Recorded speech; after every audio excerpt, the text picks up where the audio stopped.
within this population of veterans, have you encountered any impact from survival's guilt or having faced difficult situations, moral dilemmas, and whatnot that carries over post combat and bleeds into the space? Sure. So the term we use for this oftentimes is called moral injury. So this could be things like, well, survival's guilt is really a separate thing of the guilt that someone feels that they themselves survived, and maybe other soldiers that they were serving with did not survive certain combat situations or injuries and so on.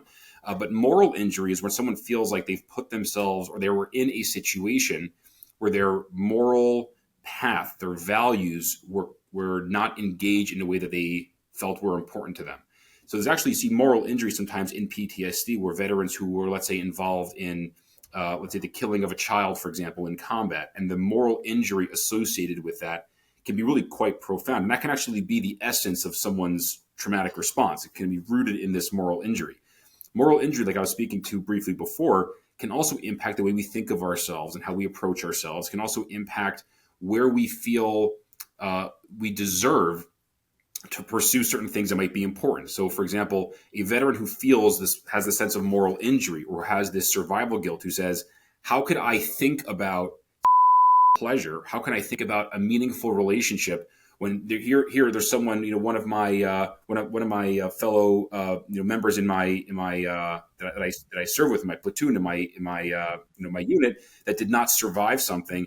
How could I possibly think about experiences like pleasure or relational pleasure or connection or intimacy? How can I think about that? Or for someone who's experienced moral injury, where they feel like the parts of themselves, almost like they lost part of themselves on the battlefield. And how can I value something when an even bigger, more important, more potent part of me feels like was left on the battlefield? And that could be a very challenging reintegration component. Of the process of reintegrating into civilian life is very, very challenging for many veterans. It's why, as a part of the reconstitution, when veterans are discharged from the military, there's a process by which they kind of return to civilian life. There's a 30, 60, 90-day reintegration process.